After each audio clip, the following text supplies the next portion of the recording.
જેમનું કે જન્મસ્થળ જગ્યા એ મારા માતુશ્રી તેમનો 17 સુધી 7 ને 1975 માં જેમનું મૃત્યુ થયું તેમની પણ તિથિ 7 હતી.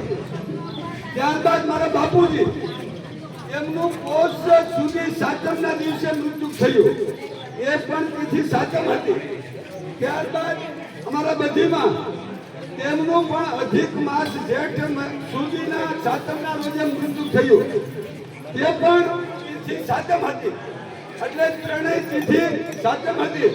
તો આ બાજુ સંતોએ એવું કીધું છે કે નરનારી હોય એક મતા તો થાય શંકરી સતા. અને હું એવું હવે નહીં માનીશ કે મારા માતૃશ્રીને મારા પિતાશ્રીને મારા પૂર્વજોને અસરગતિ પામ્યા હશે.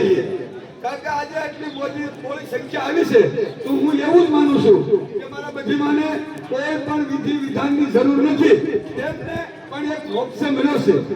હું એવું માનું છું.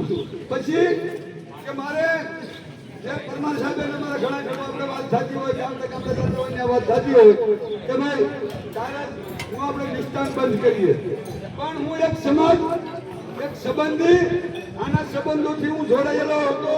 એટલે મારા માતૃશ્રીમાં હું કોઈ પણ સંજોગે આ બંધ રાખ્યો કોઈ એવી વ્યવસ્થા મારી પાસે નહોતી. પછી આ મેં જે મુંડન પણ કર્યું છે, મુંડન કર્યું છે, જળ કાઢે કર્યું છે, પણ સોકડીમાં બેહી અને નળ ચાલુ રાખી અને મુંડન કર્યું છે. એ વાત ફાઇનલ છે. પણ હું બધાનો તમામને અભિનંદન કરું છું અને બધાનો આભાર વ્યક્ત કરું છું. જય ભીમ, નમો બુદ્ધાય. ખૂબ સરસ એક અગત્યની વાત કરી કે